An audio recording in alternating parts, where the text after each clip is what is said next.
সুপ্রিয় দর্শক, স্বাগত জানাচ্ছি এলিন ফুড প্রবাসী মুখের 278তম পর্বে। সাথে আছে আমি মোস্তফা ফিরোজ। আপনারা জানেন প্রবাসী বাংলাদেশিদের নানা সমস্যা, সুখ দুঃখ, হাসি কান্না এসব বিষয় নিয়ে প্রতি সপ্তাহে আমরা এই অনুষ্ঠানের আয়োজন করে থাকি। আর এই অনুষ্ঠানে আমন্ত্রণ জানাই প্রবাস থেকে আসা অতিথিদেরকে। আজকে 4 জন অতিথি এই অনুষ্ঠানে উপস্থিত আছেন। আমি পরিচয় করে দিচ্ছি। আমাদের অতিথিরা নিজেরাই নিজেদের নাম এবং কোন দেশ থেকে এবং তাদের পেশা যদি পরিচয় দেন। আমি মহসিনুদ্দিন খান লিটন, ফ্রান্স থেকে এসেছি। আচ্ছা, আপনি? আমি দিলওয়ার শুকয়েস, ফ্রান্স থেকে এসেছি, ফ্রান্স আওয়ামী লীগের সাধারণ সম্পাদক। আমি এইচ.এম. ফারুক, সংযুক্ত আরব আমিরাত আলাইন থেকে ব্যবসায়ী। আমি মোহাম্মদ তারেক রহমান চৌধুরী রুবেল, সংযুক্ত আরব আমিরাত আলাইন থেকে আমি একজন ব্যবসায়ী। 4 জনকে স্বাগত জানাচ্ছি। দর্শক, এই মুহূর্তে যারা সেটের সামনে আছেন প্রবাসী এবং দেশে থাকা তাদের স্বজনরা প্রত্যেককেই আমন্ত্রণ জানাচ্ছি। এই অনুষ্ঠানে আমরা আলোচনা করব এবং আলোচনার ফাঁকে ফাঁকে প্রবাস থেকে আমাদের প্রতিনিধিদের পাঠানো নানা ধরনের প্রতিবেদন আমরা দেখাবো। আমরা আলোচনায় যাচ্ছি। শুরুতে ভাই আপনার কাছে আসতে চাই যে যদি সর্বশেষ অবস্থাটা বলেন যে ফ্রান্স থেকে এসছেন, মানে দেশের একটু অনুভূতি বা কী উদ্দেশ্যে এসছেন যদি একটু। দেশে আসলে তো এমনি ভালো লাগে, সব কিছুই ভালো লাগে। এখান থেকে আর মনে হয় না যে আবার ফিরে যাই। কদিন পরে আসছি আমি? অবশ্য এই বছরের প্রথম দিকে একবার এসেছিলাম জানুয়ারিতে। তো এবার এসেছি তো এই যে বাংলাদেশ আওয়ামী লীগের সম্মেলন উপলক্ষে। আচ্ছা, সেই সম্মেলনে যোগ দিয়েছি। কেমন সম্মেলন? ফ্যান্টাস্টিক। এবারে সম্মেলন মানে অভূতপূর্ণ। প্রবাস থেকে অনেকেই কি এসছে যারা? হ্যাঁ, আমরা ইউরোপ থেকে প্রায় 300-400 মানুষ এসেছি। আরো বেশি হবে, অলমোস্ট 500-500 মতো। হ্যাঁ, যুক্তরাজ্য সমেত ইউরোপের অন্য দেশ থেকে 500 মতো। মানে এক ধরনের মিলন মেলা। হ্যাঁ, এতো বিশাল মিলন মেলা আমাদের। আচ্ছা, বিশাল মিলন। আপনার একটু অনুভূতি? খুবই ভালো লাগছে। আর আমি বিশেষ করে প্রায় 7 বছর পর এসেছি, আর বিশেষ করে সম্মেলন উপলক্ষে। আর এবারের সম্মেলনটা আসলে খুব একটা গুছালো এবং এবারের সম্মেলনটা অনেক জাতির আশা নির্ভরতা দেশের।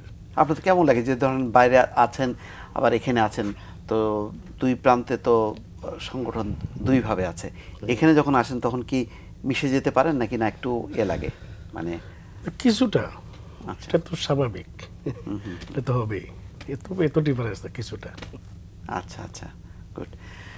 একটু আপনার কাছে আসি, মানে কদিন পরে আসলেন এবং আসার পরে অনুভূতিটা? আমি অবশ্য কোরবানি ঈদ করে গিয়েছি।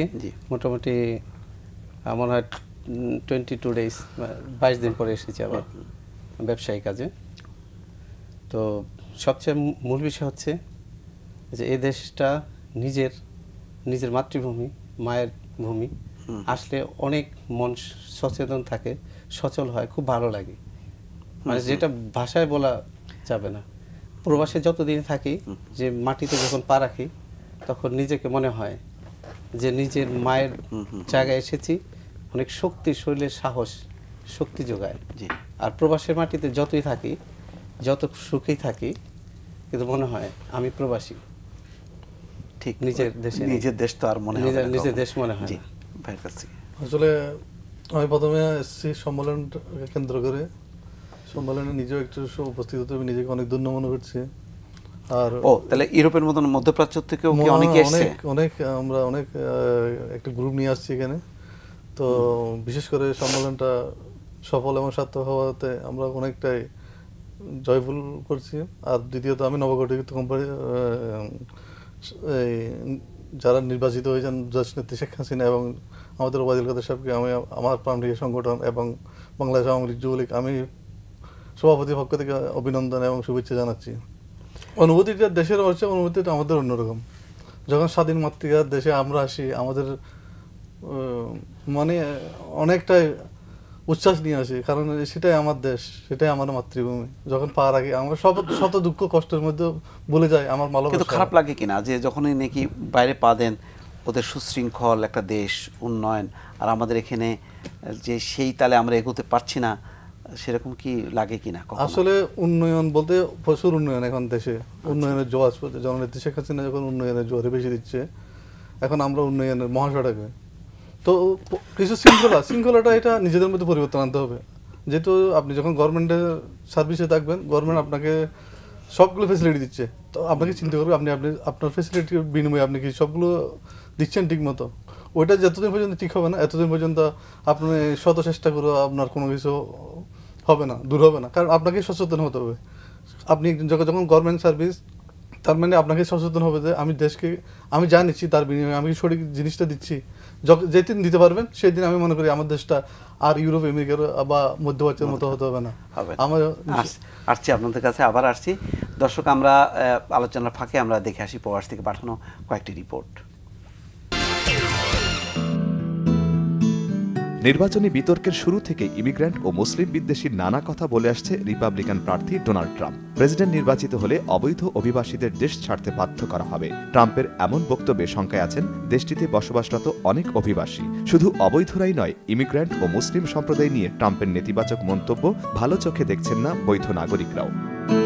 হসপিটাল থেকে প্রশাসনিক সহযোগিতা সহ সবকিছু পাচ্ছে বলে যুক্তরাষ্ট্র সারা বিশ্বে একটা রোল মডেল হিসেবে আছে, গণতান্ত্রিক রাষ্ট্র হিসেবে। কিন্তু বর্তমান সময়ে ডোনাল্ড ট্রাম্প প্রার্থী হওয়ার পর থেকে তার যেই কথাবার্তা, তার মধ্যে উস্কানিমূলক অনেকগুলো বক্তব্য রয়েছে, যার কারণে অলরেডি ইমিগ্রান্টরা শঙ্কিত। যারা অবৈধ আছে এখানে প্রবাসে আমেরিকাতে, তারা চাচ্ছে হিলারি আসুক, কারণ হিলারি আসলে তাদের একটা ধারণা হিলারি একটা সুযোগ সুবিধা দিবে। আর ট্রাম্প তো ডিক্লারই দিচ্ছে সে কাউকে সে সুযোগ সুবিধা দিবে না, অবৈধকে বাইর করে দিবে। তো আমরা চাই সবাই হিলারিকে ভোট দেওয়ার জন্য। যিনি প্রেসিডেন্ট নির্বাচিত হন না কেন, জাতি, ধর্ম, বর্ণ নির্বিশেষে বিভেদ তৈরি না করে ঐক্যবদ্ধ যুক্তরাষ্ট্রকে এগিয়ে নেবেন এমন প্রত্যাশা মার্কিন জনগণের। এজন্য হিলারি ক্লিন্টনকে বিজয়ী করার আহ্বান জানিয়েছেন অনেকে। শুধু প্রবাসী বাংলাদেশিরা নয়, এ দেশের অনেক নাগরিকরা চাচ্ছেন না এমন একজন প্রেসিডেন্ট নির্বাচিত হোক যিনি হবেন ইমিগ্রেন্ট বিরোধী। আজিমউদ্দিন অবি, বাংলা ভিশন, নিউ ইয়র্ক, মার্কিন যুক্তরাষ্ট্র। দক্ষিণ আফ্রিকার ব্লুমফন্টেন শহর থেকে 50 কিলোমিটার দূরে ওসাবেলো। অপরাধ প্রবণ এই এলাকায় ব্যবসা বাণিজ্য বেশ কঠিন ছিল প্রবাসী বাংলাদেশিদের জন্য। স্থানীয় প্রশাসনের তেমন কোনো সহযোগিতাও পেতেন না তারা। পরিস্থিতি উত্তরণে সেখানকার কিছু উদ্যমী ব্যবসায়ী অপরাধ মোকাবেলায় গড়ে তুলেছেন বাংলাদেশ কল্যাণ পরিষদ নামের একটি সংগঠন। স্থানীয় ব্যবসায়ীরা ভোটের মাধ্যমে নির্বাচিত করেন পছন্দের কমিউনিটি নেতাদের। গত 2 বছর ধরে নিরলস শ্রম দিয়ে মোকাবেলা করে চলেছেন অপরাধীদের। আমরা সংগঠিত হয়ে এই কমিটির মাধ্যমে বিভিন্ন সমস্যা সলভ করতেছি। একতার কারণেই আমাদের এটা করা সম্ভব হচ্ছে। এখানে বাঙালিরা বিভিন্ন রকম কলহ জয় করতেছি। মনে করেন 10 জন আমরা একসাথে থাকি, যদি একজন একটা অন্যায় করে আমরা যদি 10 জন একসাথে বলি যে ভাই আপনার কাজটা হইতেছে না, হচ্ছে না, তো ওনারা আমাদের কথাটা শুনতে বাধ্য, কারণ আমরা 10 জন একসাথে, সে একা কি করবে। শুধু সমস্যা থেকে উত্তরণ নয়, সম্বল হারাদের বিনা সুদে ঋণ দিয়ে সহযোগিতা করেন তারা। ওনারা আমাকে যেই সাহায্যটা করছে, অ্যাকচুয়ালি আমি সবার কাছে আমার কৃতজ্ঞতা অর্পণ করতেছি এবং ধন্যবাদ জানাইতেছি সবাই। গত 2 মাসে আমাদের আসলে বড় আকারে এখানে আমরা ভায়োলেন্সের মুখোমুখি হয়েছি। তো ক্ষতি কিছুটা হয়েছে, হয় না যে সেটা ঠিক না, তবে এরপরেও আমাদের কমিটি এবং আমাদের স্থানীয় প্রবাসী বাঙালি ভাইদের উদ্যোগে আমরা অনেকটাই ভায়োলেন্স ঠেকাতে আমরা ইনশাল্লাহ সক্ষম হয়েছি। আমাদের এই কমিটির বর্তমান রানিং কমিটির উদ্যোগে একটা মসজিদ নির্মিত করা হয়েছে। এটা ইতিমধ্যেই এটা কাজ সম্পূর্ণ শেষ হয়েছে। সংগঠনটির উপর আস্থা রাখার কথা জানিয়েছেন বাংলাদেশি ব্যবসায়ীরা।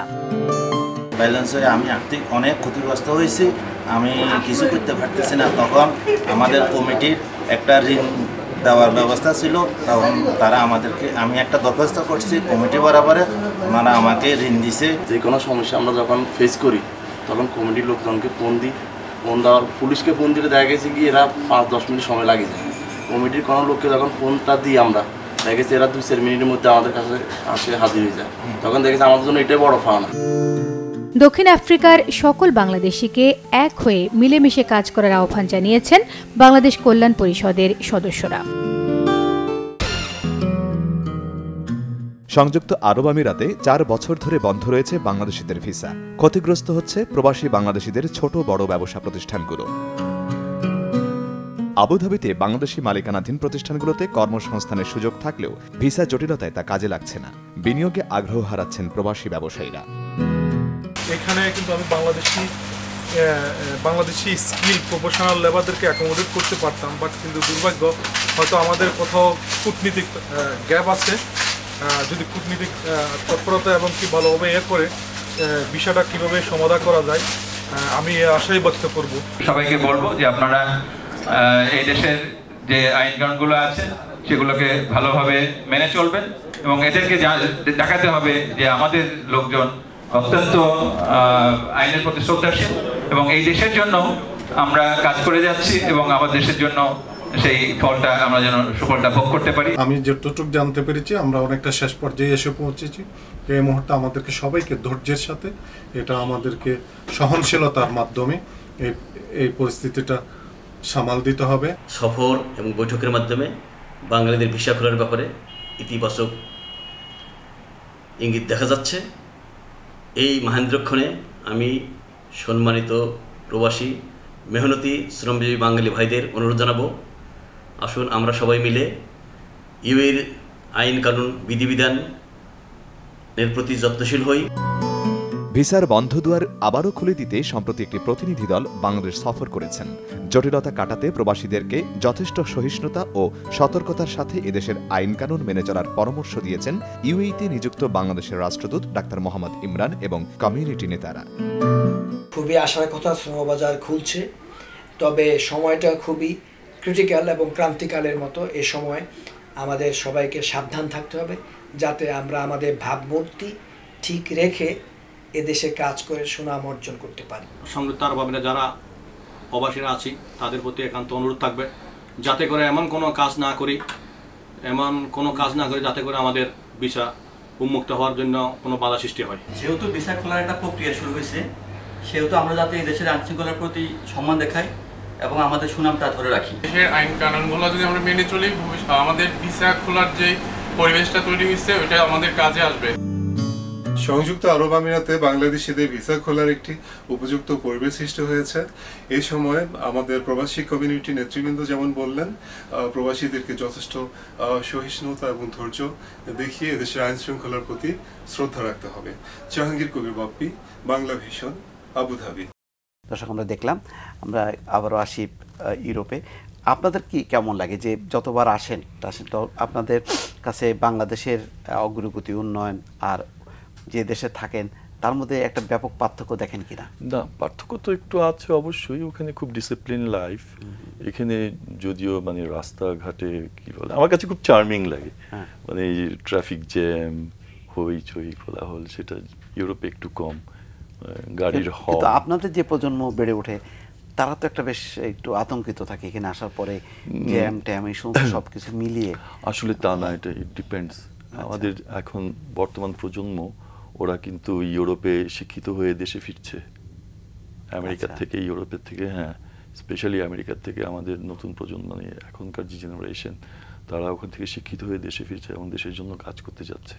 এবং অনেক ফ্যামিলি আছে ঢাকায় যাদের বাচ্চারা সবাই পড়াশোনা শেষ করে বাংলাদেশে ফিরে এসছে এবং তাদের কাছেও ঢাকার মানে বাংলাদেশের এই লাইফটা অনেক চার্মিং। আমি অনেকের সঙ্গে কথা বলেছি যে এরা অতখানি যত বাধাই আসুক ভেঙে এরা বেরিয়ে যাচ্ছে, সমস্যা হয় না।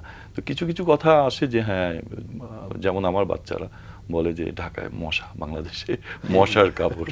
আর আসলে ওদের মশার আবহাওয়াটা, ওয়েদারটা একটু মানে ওয়েদারটা একটু গরম, এটা তো আমরা হ্যাবিচুয়েটেড, কিন্তু ওরা অত না, মানে অভ্যস্ত না। তারপর ওটা হয়ে যায় কয়েকদিন থাকার পরে ঠিক হয়ে যায়।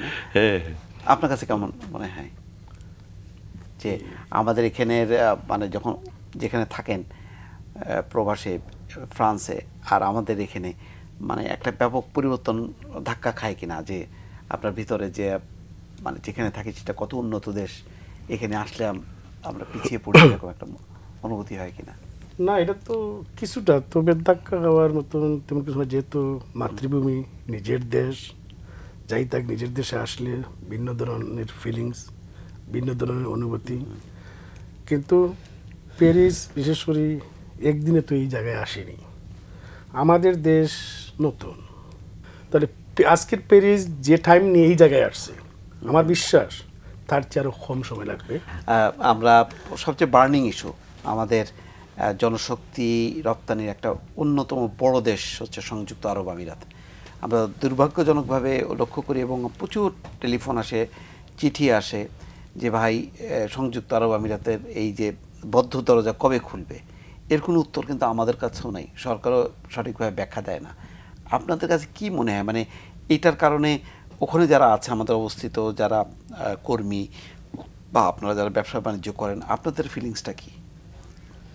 আমাদের বিষয়টা হচ্ছে এখানে আমাদের যে ভিসা বন্ধ থাকার কারণে আমরা যারা প্রবাসী ব্যবসায়ী, আমাদের সংযুক্ত আরব আমিরাতে এবং যারা প্রকৃত ক্ষেত্রে খেটে খাওয়া মানুষ, সাধারণ লেবার, তারা অনেক কষ্টে পড়ে গেছে। আর সবচেয়ে ব্যাপার হচ্ছে এইভাবে যদি আর কিছুদিন চলতে থাকে তাহলে আমরা যারা ব্যবসা করি, আমরা যারা রেভিডেন্স পাঠাই, আমাদের রেভিডেন্স চাকা বন্ধ হয়ে আমরা দেশে ফিরে আসতে হবে। আচ্ছা, ইমিডিয়েটলি। এবং মানে কিছুদিনের ভেতরে অনেক ব্যবসা যারা আমরা আগে যখন আমাদের কিছু কিছু শহর আছে, ইন্ডাস্ট্রিজ এরিয়া আছে, ওইখানে আমরা যখন গেতাম তখন দেখতাম যে আমরা অনেক বাংলাদেশি ভাই ছিল রাস্তাঘাটে, সেখানে সব জায়গায় বাঙালিরা ছিল। আস্তে আস্তে দেখা যাচ্ছে সেখানে কমে কমে এখন ইন্ডিয়ান, পাকিস্তানি, অন্যান্য রাষ্ট্র, নেপাল, সেই লোকগুলি চলে আসতেছে। অর্থাৎ আমাদের বাংলাদেশিদের সংখ্যা কমে যাচ্ছে, আর সেই ব্যবসা প্রতিষ্ঠানগুলি, আমাদের যে ব্যবসা প্রতিষ্ঠানগুলি ছিল সেগুলি দখল করছে অন্যান্য রাষ্ট্রের লোকেরা। আমরা এই টকশোতে মানে এই প্রবাসী মুখ অনুষ্ঠানে আমি দীর্ঘদিন কিন্তু এই বিষয়টার উপরে আলোচনা করেছি। আমার কষ্ট সেটা হচ্ছে যে আমাদের যে ঊর্ধ্বতন কর্তৃপক্ষ কারো কি এই দৃষ্টিগোচরে পড়ে, আমাদের যে বুবা কান্না আমাদের সবসময় বলতে থাকি, কারো কানে কি পৌঁছে। আর এখানে আমি একটুখানি ওই কি জানি, যেহেতু রাজনৈতিক আলোচনা আমার 3 বন্ধু করে গেছেন, আমাকে একটু বলতে হয়। সেটি হচ্ছে ভাইরা বলছে এগিয়ে যাচ্ছে বাংলাদেশ, উন্নয়নের জোয়ারে ভাসছে। আমি দেখছি তলিয়ে যাচ্ছে বাংলাদেশ। রাজনীতি যে সব লোকের হাতে চলে যাচ্ছে, টাউট, বাটপার, দুর্নীতিবাজ, তৃণমূল পর্যায়ে মানুষ এখন ভালো মানুষ কখনো রাজনীতি থেকে দূরে চলে যাচ্ছে। পরিচয় দেয় না ভালো মানুষ, আমি রাজনীতি করি।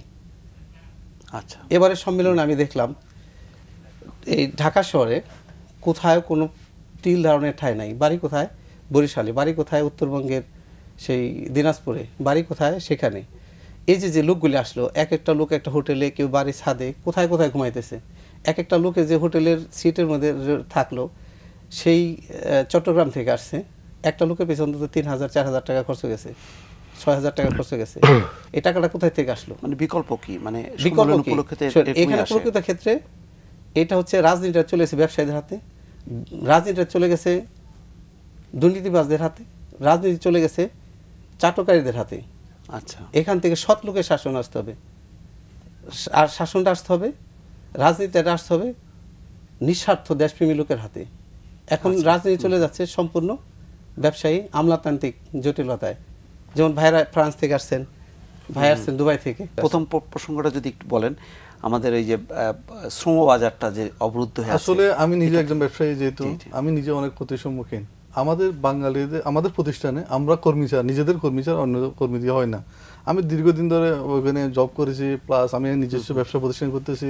আমাদের বাঙালিদের যে দক্ষ শ্রমিকের যে চাহিদাটুকু রয়েছে, ওরা এখন বুঝতেছে ব্যাপারটা যে বাঙালিরা যেগুলো করতে পারে অন্য ন্যাশনালিটি দিয়ে সেগুলো হয় না। আর বেসিক্যালি আমি যখন আমার প্রতিষ্ঠান করব তখন আমার বাংলাদেশি বাইকে নিয়ে আমি ওখানে যেভাবে আমার কাজগুলো অগ্রসর করতে পারবো, যেভাবে ওনাকে বুঝিয়ে সুঝে আমার কাজগুলো অন্য দেশি লেবার দেওয়া হচ্ছে না। আমি ইদানিং অনেক দেশ থেকে আমরা অলরেডি লেবার নিয়ে আসছি, ধরেন নেপাল, ধরেন পাকিস্তান থেকে, ধরেন বা দক্ষিণ আফ্রিকা দেশ থেকে ধরেন আমরা নিয়ে আসছি, কিন্তু এগুলো দিয়ে আমাদের কোনো বেনিফিশিয়ারি হচ্ছে না। এইভাবে যদি বিষয়টা যদি আর কিছু মানে বন্ধ থাকে তাইলে আমার মনে হয় না আমরা আর বেশি দিন আর প্রবাসী। এটা কি ওই দেশ যে দেশে, মানে সেই দেশেরও কি মানে ক্ষতি হচ্ছে না কিনা? মানে আমাদের কাছ থেকে যেভাবে আগে শ্রমের উপরে ডিপেন্ডেন্ট ছিল তারা, সংযুক্ত আরব আমিরাত, সেই জায়গাটা তারা কিভাবে আসলে আমি যতটুকু দেখছি অফিসিয়ালি ভাবে আমাদের মাননীয় রাষ্ট্রদূত জানা ইমরান সাহেবের সাথে বেশি সময় আমাদের এই ব্যাপারটা নিয়ে কথাবার্তা হয়। তো আমাদেরও কিছু ভাইয়েরা এখানে গিয়ে আসলে বিভিন্ন অপরাধজনিত কাজের মধ্যে জড়িত পড়ে রয়েছে, ওইগুলোর কারণে আমাদের বেশি এফেক্টেড হচ্ছে। তো আমরা এখন সচেতন করতে চাই, নিজেরাই সচেতন করতে চাই। আপনাদের কোনো সমস্যা হলে আমাদের কাছে আসেন, আমরা আছি। আমরা যদি সমাধান দিতে না হয় তাহলে আইনের আশ্রয় নেবেন। তো ওই বিষয়গুলো আমি এখন অনেকটাই প্রবণতা এই থেকে দূরে আসছে। আমরা আশা করব আমাদের ভাইদেরকে যদি আপনাদের এরকম কোনো সমস্যা হয় ব্যক্তিগত বা কোনো সমস্যা থাকে, বিভিন্ন স্টেটের মধ্যে বিভিন্ন কমিউনিটি নেতারা আছে, এটা আওয়ামী লীগ বলেন, বিএনপি বলেন, সবাই আমরা ঐক্যবদ্ধ থাকি আপনাদেরকে মানে সহযোগিতা করার জন্য। আপনাদের কাছে কোনো পরিসংখ্যান আছে যে কি পরিমাণ বাংলাদেশের সংখ্যা কমে গেছে গত 1-1.5 বছর? এটা আজকে যেমন আমার ভাই বললো, আগে যে পরিমাণ বাংলাদেশি আমরা বিভিন্ন প্রতিষ্ঠানে বা বিভিন্ন জায়গার মধ্যে ছিলাম, এখন অনেক কমে গেছে। এদের বাজারটা অন্যান্য দেশে দখল করে ফেলতেছে এখন ম্যাক্সিমাম। তো দখল করার পরে ফেরত দিয়ে আমরা এখানে এগুলো নিয়ে অনেকবার মানে আপনাদেরকে তো মিডিয়াকে ডিস্টার্ব করতেছে। বিশেষ করে আমি আমার জাহাঙ্গীর কবির বাপ্পি ভাইকে না বলে, ওনারকে স্মরণ না করে পারতেছি না। উনি যে পরিশ্রমটুকু করেছেন, বিশেষ করে মাননীয় রাষ্ট্রদূত সাহেবের সাথে আমরা বেশ আলোচনা করেছি, উনি আমাদেরকে আশ্বস্ত করেছেন আমরা একটা নেগেটিভ পজিটিভে আসতেছি। আমাদের মাননীয় শ্রমমন্ত্রী জনাব নুরুল ইসলাম বেজি সাহেব কিছুদিন আগে সফর করেছেন, ওখান থেকে একটা প্রতিনিধি দল এখানে সফর করেছেন। তো আমরা আশা করি এবং ও অচিরে এটা একটু কোনো একটা শুরু হওয়ার মতো ইনশাল্লাহ এগিয়ে যাচ্ছে। তো আমি আপনার মাধ্যমে আপনাদের প্রবাসী ভাইদের কাছে আমি রিকোয়েস্ট করব আগামীতে এই বিষয়টা ওপেন হওয়া এবং ওপেন হওয়ার পর থেকে পরে পর্যন্ত যেন কোনো অপরাধমূলক জড়িত না থাকে। এটা আমাদের জন্য, আমরা তো কারো থেকে কম না, আমরা we are not in the like, আমরা ইন্ডিয়া থেকে কম না, আমরা পাকিস্তান থেকে কম না, আমরা নেপাল থেকে কম না, আমরা শ্রীলঙ্কা থেকে কম না। আমরা এখন সব দিক দিয়ে এস্টাবলিশ, প্রত্যেকটা সেক্টরে আমরা স্কাইল নন স্কাইল লেবার আমরা এখন কাজ করতে অগ্রসর। আর বিশেষ করে এখানে অনেক তরুণ সমাজ আছে, আমি তাদেরকে আহ্বান জানাবো আপনার সামনে দুবাই বা ইউরোপের মধ্যপ্রাচ্যের মধ্যে, বিশেষ করে দুবাইয়ের মধ্যে অনেক অপরচুনিটি আছে বিভিন্ন ভালো স্কাইল জবের জন্য, অ্যাকাউন্টিং জব, তারপরে আপনার ইঞ্জিনিয়ারিং জব, আইটি জব, প্রত্যেকটা সেক্টরের জন্য। হয়তো কেউ জানে না, কেউ ডুবে বলে আমরা মুখটা ফিরে ফেলে। আসলে আপনারা ওই বাজারটা দখল করে ফেলছে আমাদের পার্শ্ববর্তী দেশে, ওই জায়গাটা আমাদেরকে আপনারাও পারবেন। This is the not a big deal. আপনারা যেভাবে স্টাডি করেছেন, আপনারা যেভাবে সামনে আপনার যে বিভিন্ন অনলাইন ক্ষেত্রে এখন আপনারা অ্যাপ্লাই করে এই জবগুলো আপনারাও টার্গেট করতে পারেন। ব্যাংক আছে, এক্সচেঞ্জ আছে, বিভিন্ন আইটি সেক্টর আছে, বিভিন্ন ম্যাক্সিমাম মাল্টিন্যাশনাল কোম্পানিগুলো হেড অফিস কিন্তু দুবাইতে। জি জি, সেখানে অনেক সুযোগ আছে। আপনাদের কাছে আসছি দর্শক, আমরা একটা ছোট্ট বিরতি নিয়ে ফিরছি এই আলোচনায়, সঙ্গেই থাকুন।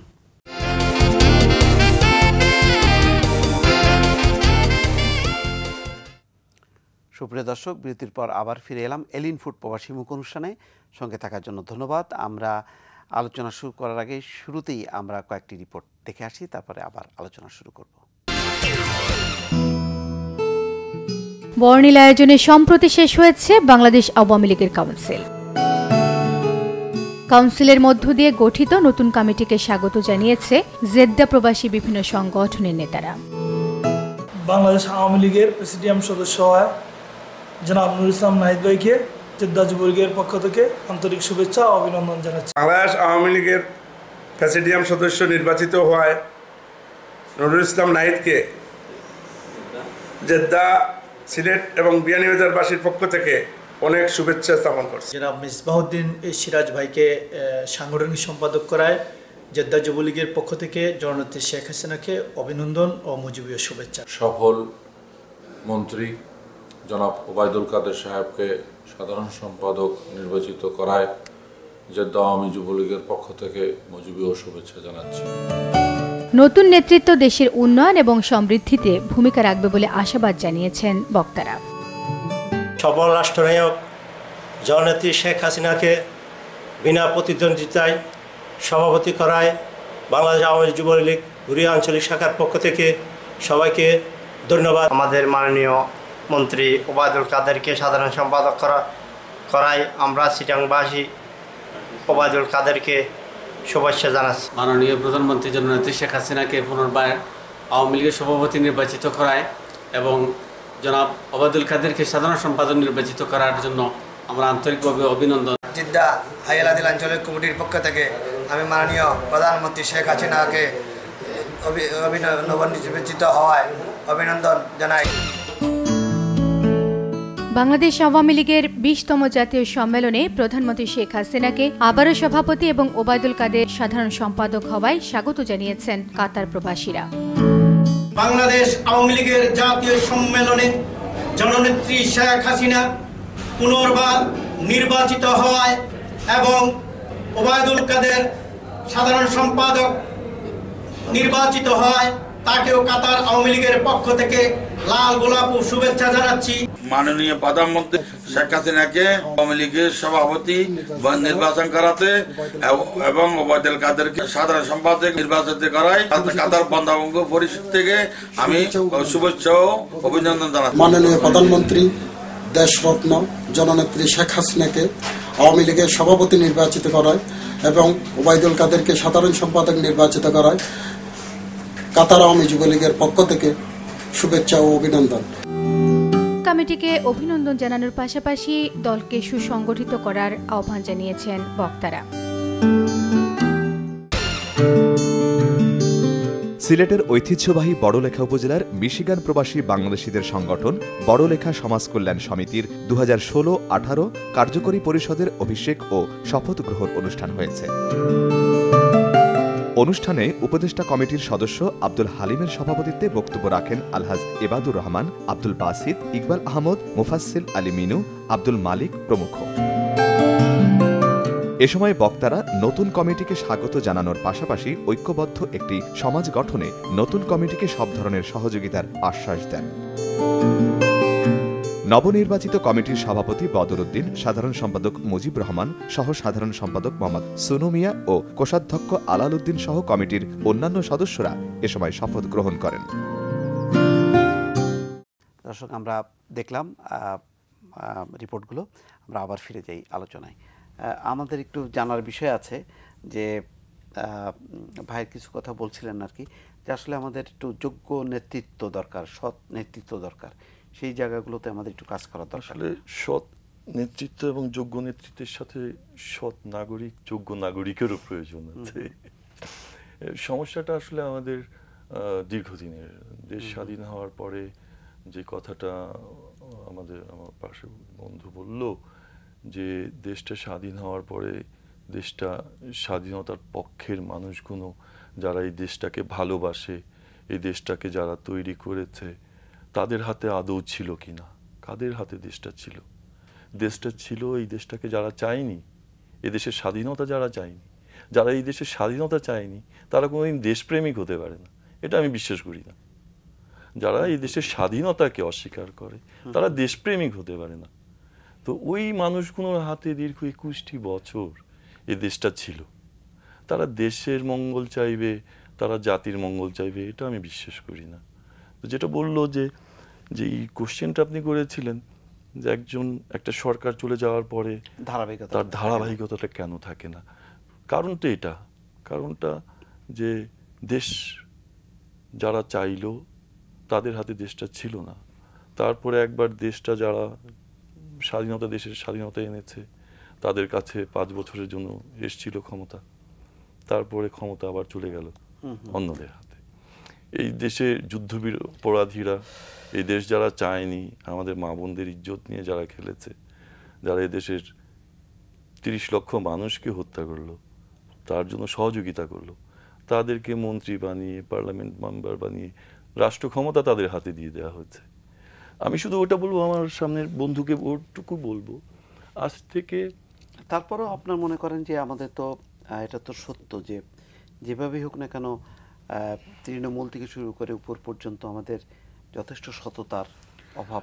আমি একটা দেবো, সত্যিকার অর্থে রাষ্ট্র জাতি একটা পরিবারই বলা চলে। তো একজন ভালো বাবা তার পরিবারকে, তার সন্তানদের ওভাবেই গড়ে তুলবে, এটাই বাস্তব সত্য কথা।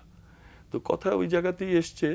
কিছু কিছু ব্যাপারে আমি জানি না, যেমন তুরস্কের কথা ধরেন, যে কিছু বিষয় ইম্পোজ করে করতে হয় জাতির ভালোর জন্য। দক্ষ বাবা যদি হয়, তুরস্কের ভাষা আগে আরবি হরফে লেখা হতো, সেটা পরবর্তী পর্যায়ে ওরা যেহেতু ওই যে ইউরোপিয়ান টাচ, অর্ধেকটা ইউরোপের মধ্যে পড়েছে, অর্ধেকটা এশিয়াতে পড়েছে। তো ওদের উন্নয়নের স্বার্থে, ওদের যোগাযোগের স্বার্থে কামাল আতাতুর্ক সেই ভাষাটার পুরো লেটারটাই চেঞ্জ করে ফেললো এবং ফোর্স ক্রিয়েট করে আজকে যেটা তারা সুবিধা পাচ্ছে। তো করেন কিনা যারা বাংলাদেশে ওখানে ব্যবসা বাণিজ্য করে ভালো করেছে যে বাংলাদেশিরা, তারা দেশে ফিরে এসে ব্যবসা বাণিজ্য করুক? হ্যাঁ, অবশ্যই। বর্তমানে যে কাঠামোগত যে উন্নয়ন হচ্ছে সেই ধারাবাহিকতা রক্ষা থাকলে অবশ্যই বাংলাদেশ মুখী হবে। কারণ আগে যে সমস্যাটা ছিল কাঠামোগত, এখন যে অনেকটা দূর হয়েছে, যার জন্য অনেকের আগ্রহ বাংলাদেশের প্রতি এবং আসতেছে। আপনারা অবশ্যই জানেন যে অনেক বিনিয়োগ আসছে ইউরোপ থেকে।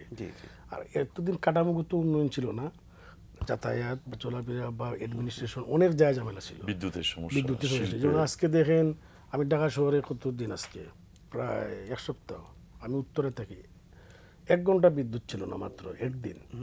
এছাড়া বিদ্যুৎ ছিল কন্টিনিউ। আমি ইনভেস্ট করবো, আমার মিল যদি ঘন্টার পর ঘন্টা বন্ধ থাকে, প্রোডাকশন যদি না হয়, তাহলে আমি কিসের ভিত্তিতে ইনভেস্ট করব? যেমন মেন প্রবলেমটা ছিল বিদ্যুৎ। তো বর্তমান গভর্নমেন্ট বিদ্যুতের সমস্যা দূর হয়েছে এবং রাস্তাঘাটের অবকাঠামোগত সমস্যা দূর হচ্ছে।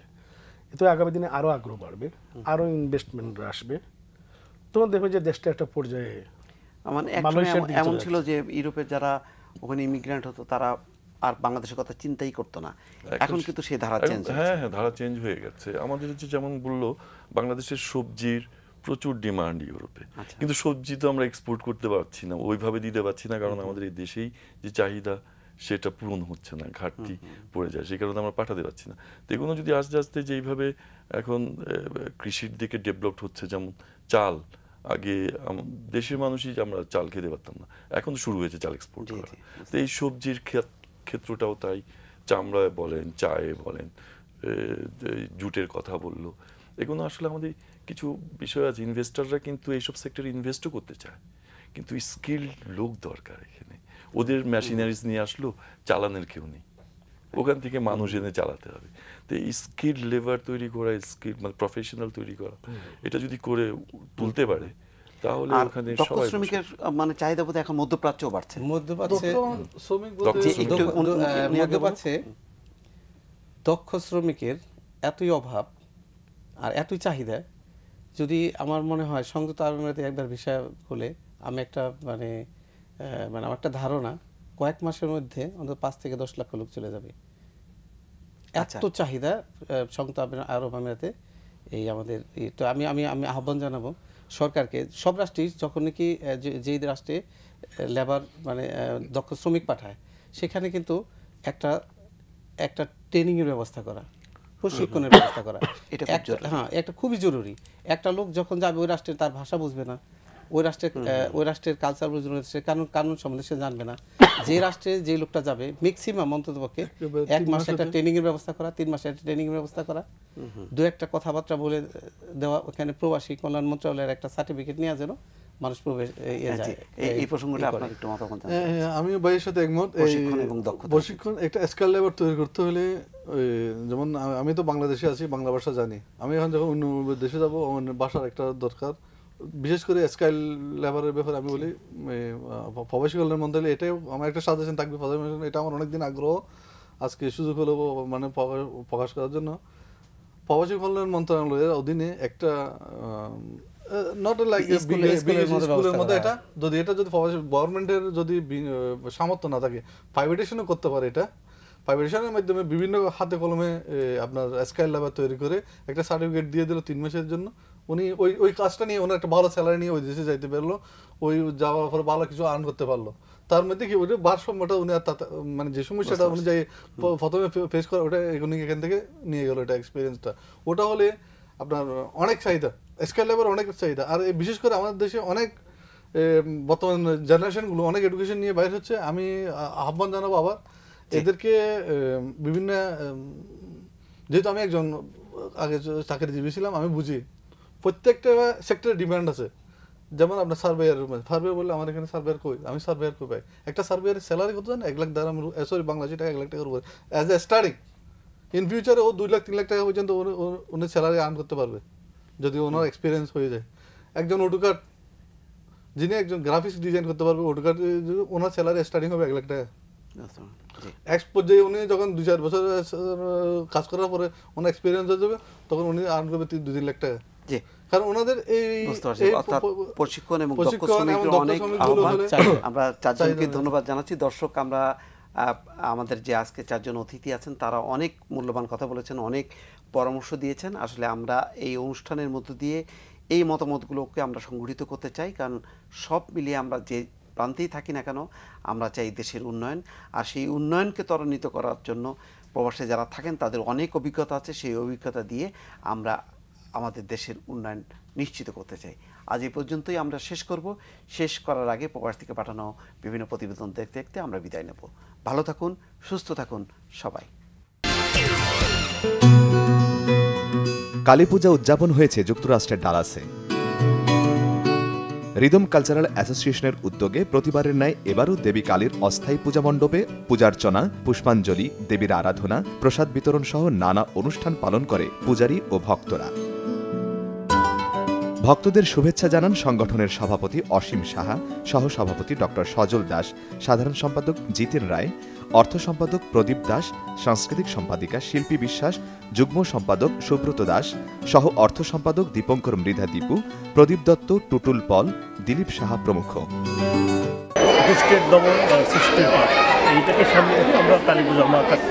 আমাদের এই পূজার মূল উদ্দেশ্য হচ্ছে আমরা প্রবাসী বাঙালি এখানে থাকি।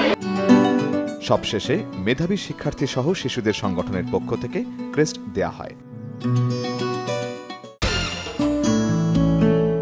বাংলাদেশ আওয়ামী লীগের কাউন্সিলে নতুন কমিটিকে স্বাগত জানিয়েছে প্রবাসী বিভিন্ন সংগঠন। জেদ্দা প্রবাসী বিভিন্ন সংগঠনের নেতারা আশা করেছেন দলকে আরো শক্তিশালী করবেন। যুগ্ম সাধারণ সম্পাদক জনাব আব্দুর রহমান ও প্রধানমন্ত্রীর উপদেষ্টা কাজী সিরাজুল ইসলামকে নির্বাচিত করায় জননেত্রী শেখ হাসিনাকে শুভেচ্ছা ও অভিনন্দন। বাংলাদেশ আওয়ামী লীগের 20তম জাতীয় সম্মেলনে মাননীয় প্রধানমন্ত্রী জননেত্রী শেখ হাসিনাকে সভাপতি এবং জনাব ওবায়দুল কাদের সাধারণ সম্পাদক নির্বাচিত হয়। সৌদি আরব জেদ্দা কৃষক লীগের পক্ষ থেকে আন্তরিক শুভেচ্ছা ও ধন্যবাদ। জনাব ওবায়দুল কাদেরকে সাধারণ সম্পাদক নির্বাচিত করায় জেদ্দা কৃষক লীগের পক্ষ থেকে সাদর সম্ভাষণ ও অভিনন্দন। বাংলাদেশ আওয়ামী লীগের সভাপতি নির্বাচিত হওয়ায় সৌদি আরব কৃষক লীগের পক্ষ থেকে জননেত্রী শেখ হাসিনাকে শুভেচ্ছা অভিনন্দন। জনাব ওবায়দুল কাদের ভাইকে সাধারণ সম্পাদক নির্বাচিত করায় আমরা জাতীয় শ্রমিক লীগের পক্ষ থেকে সৌদি আরব শাখা থেকে আন্তরিক ধন্যবাদ জানাচ্ছি। প্রধানমন্ত্রী শেখ হাসিনার নির্দেশনায় নতুন কমিটি সব চড়াই উতরাই পেরিয়ে সফল হবে বলে মনে করছেন প্রবাসী কমিউনিটির নেতারা। মাননীয় প্রধানমন্ত্রী, সভাপতি এবং ওবায়দুল কাদের সাধারণ সম্পাদক হওয়ার জাতীয় শ্রমিক লীগের পক্ষ থেকে এবং ফেনীবাসীর পক্ষ থেকে আন্তরিক অভিনন্দন। ওবায়দুল কাদেরকে সাধারণ সম্পাদক নির্বাচিত করায় আমরা জেদ্দা জাতীয় শ্রমিক লীগের পক্ষ থেকে তাদেরকে অভিনন্দন জানাচ্ছি। ওবায়দুল কাদের সাহেবকে বাংলাদেশ আওয়ামী লীগের সাধারণ সম্পাদক নির্বাচিত করায় ফেনীবাসী ও বৃহত্তর নোয়াখালীর পক্ষ থেকে শুভেচ্ছা। জননেত্রী শেখ হাসিনাকে সভাপতি এবং ওবায়দুল কাদের সাহেবকে সাধারণ সম্পাদক নির্বাচিত করায় সৌদি আরব জাতীয় শ্রমিক লীগের পক্ষ থেকে আন্তরিক অভিনন্দন ও শুভেচ্ছা জানাচ্ছি। সৌদি আরব জেদ্দা কৃষক লীগের পক্ষ থেকে প্রধানমন্ত্রী শেখ হাসিনার সভাপতি পদে নিয়োজিত করাতে আমরা অনেক তাকে ধন্যবাদ জানাই। সর্বোচ্চ রেমিটেন্স প্রেরণকারী হিসেবে বাংলাদেশ ব্যাংক রেমিটেন্স অ্যাওয়ার্ড পেয়েছেন সংযুক্ত আরব আমিরাতের গ্রিন সিটি আলাইন গাউসিয়া শাখার উপদেষ্টা আলহাজ মোহাম্মদ শফি। তার এ অবদানে সংগঠনের পক্ষ থেকে তাকে সংবর্ধনা দেওয়া হয়। হাফেজ মোহাম্মদ শফিউল আলম মানিকের সভাপতিত্বে এবং সাধারণ সম্পাদক মোহাম্মদ ইদ্রিস মিয়ার পরিচালনায় আলোচনা সভায় অংশ নেন সংগঠনের নেতারা। আমি কিন্তু অ্যাওয়ার্ড পাওয়ার মতো আমার যোগ্য না, আমার মুরব্বীরা আমাকে দোয়া করতে, আমি এতদূর পর্যন্ত গেছি। 18 অক্টোবর বাংলা একাডেমিতে এক অনাড়ম্বর অনুষ্ঠানের মধ্য দিয়ে অর্থমন্ত্রী আবুল মাল আব্দুল মুহিত এই পুরস্কার প্রদান করেন। বাংলাদেশ আওয়ামী লীগের 20তম জাতীয় সম্মেলনে শেখ হাসিনা পুনরায় 8মবার দলীয় সভানেত্রী হওয়ায় এবং ওবায়দুল কাদেরকে সাধারণ সম্পাদক করায় শুভেচ্ছা জানিয়েছেন সৌদি প্রবাসীরা। বাংলাদেশ আওয়ামী লীগের 20তম জাতীয় কাউন্সিলে মাননীয় প্রধানমন্ত্রী জননেত্রী শেখ হাসিনাকে পুনরায় সভাপতি নির্বাচিত করায় এবং কি বৃহত্তর আমাদের নোয়াখালীর যোগাযোগ মন্ত্রী ওবায়দুল কাদেরকে সাধারণ সম্পাদক করায় মদিনা মনোয়ারা স্বেচ্ছাসেবক লীগের পক্ষ থেকে জানাই আন্তরিক শুভেচ্ছা ও অভিনন্দন। বাংলাদেশ আওয়ামী লীগ কেন্দ্রীয় কমিটির পুনরায় নির্বাচিত হওয়ায় মাননীয় প্রধানমন্ত্রীকে আমি মদিনা আওয়ামী কর্মজীবী লীগের পক্ষ থেকে আন্তরিক অভিনন্দন, মুজিবীয় শুভেচ্ছা জানাচ্ছি। সেই সাথে আমি ধন্যবাদ জানাই নবনির্বাচিত সাধারণ সম্পাদক জনাব ওবায়দুল কাদেরকে। বাংলাদেশ আওয়ামী লীগের 20তম মহাসম্মেলনে মাননীয় প্রধানমন্ত্রী জননেত্রী শেখ হাসিনাকে পুনরায় সভাপতি নির্বাচিত করা এবং বাংলাদেশ সরকারের সেতুমন্ত্রী জনাব ওবায়দুল কাদেরকে সাধারণ সম্পাদক নির্বাচিত করায় আমরা সৌদি আরব উত্তরাঞ্চল রাফা সিটির পক্ষ থেকে আন্তরিক শুভেচ্ছা ও অভিনন্দন জ্ঞাপন করছি। 20তম সম্মেলনে জননেত্রী শেখ হাসিনাকে 8বারের মতন সভাপতি নির্বাচন করার জন্য সমস্ত আওয়ামী লীগ নেতাকর্মীকে ধন্যবাদ ও মোবারকবাদ জানাই। কাউন্সিলে মাননীয় প্রধানমন্ত্রী জননেত্রী শেখ হাসিনাকে পুনরায় সভাপতি নির্বাচিত করায় ও যোগাযোগ মন্ত্রী জনাব ওবায়দুল কাদেরকে সাধারণ সম্পাদক নির্বাচিত করায় আমরা সৌদি উত্তরপ্রদেশ আর রাফা যুবলীগের পক্ষ থেকে শুভেচ্ছা অভিনন্দন। সভাপতি নির্বাচিত করায় এবং ওবায়দুল কাদের ভাইকে সাধারণ সম্পাদক নির্বাচিত করায় আমি সৌদি উত্তরপ্রদেশ আওয়ামী যুবলীগের পক্ষ থেকে জানাচ্ছি মজিবীয় শুভেচ্ছা ও অভিনন্দন। পুনরায় প্রধানমন্ত্রীকে সভাপতি ও ওবায়দুল কাদের সাহেবকে সাধারণ সম্পাদক করায় মদিনা স্বেচ্ছাসেবক লীগের পক্ষ থেকে শুভেচ্ছা ও অভিনন্দন জানাচ্ছি ও প্রবাসীদের পক্ষ থেকে। অর্থনৈতিক অবস্থা মন্দার কারণে ইতালিতে দিন দিন বেকারত্বের হার বাড়ছেই। প্রতি বছর বিশ্ববিদ্যালয় থেকে বেরিয়ে আসছে অনেক শিক্ষার্থী, কিন্তু চাকুরি না পেয়ে হতাশ তারা। এসব শিক্ষার্থীর কর্মসংস্থানের সুযোগ করে দিতে কাজ করছে CSN নামে একটি প্রতিষ্ঠান। এর পাশাপাশি ইতালিতে বসবাসরত প্রবাসীদের জাতীয় কেন্দ্র সেবা এবং ইতালিয়ান আইন সম্পর্কে ধারণা দেয় প্রতিষ্ঠানটি। Well, I just want to say that it's a great opportunity for the youngster and obviously for the foreigners as well. So pray for our mission. আমাদের যে সার্ভিস কাফ পাত্রনাতো সমগ্র ইটালিতে আমরা 50টা অফিস নিতেছি এবং এই 50টা অফিসের মধ্যে তারা কাজ করবে। তো সেটা বাঙালি হতে পারে, সেটা ফরেনার্স হতে পারে, ইন্ডিয়ান হতে পারে, সবার জন্য ইটালিয়ান হতে পারে। কারণ দেখা যায় ইটালিয়ানরাও এখানে পড়াশোনা করছে, ডিগ্রি কমপ্লিট করছে, কিন্তু তাদের কাজ না থাকার কারণে তারা লন্ডন, সুইজারল্যান্ড বিভিন্ন দেশে মুভ করতেছে। এই লক্ষ্যে আগামী বছর বিভিন্ন প্রভিন্সে CSN তাদের 50টি শাখা খোলার মধ্য দিয়ে এই অগ্রযাত্রা প্রসারিত করতে যাচ্ছে। এ উপলক্ষে ইতালির ভিয়েন্সায় হোটেল দেলাভিল্লে সেমিনার হয়। এতে উপস্থিত ছিলেন CGN এর সহসভাপতি ডক্টর আন্তোনিও কোয়েলি, CSN এর সভাপতি পলাশ হাওলাদার ও PCI এর ঊর্ধ্বতন কর্মকর্তারা।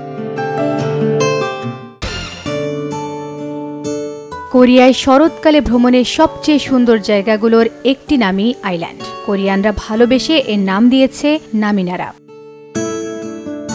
অর্ধচন্দ্রাকৃতির এই আইল্যান্ডটির আয়তন 4,62,809 বর্গমিটার। সিওল থেকে 63 কিলোমিটার দূরে ছুনছনে অবস্থিত এই দ্বীপটি কোরিয়ার অন্যতম সেরা পর্যটন কেন্দ্র হিসেবে বিবেচিত। প্রতিদিন হাজার হাজার পর্যটক দ্বীপটিতে ভ্রমণ করেন। পর্যটকদের উপভোগ করার জন্য অনেক সুযোগ রাখা হয়েছে সেইখানে।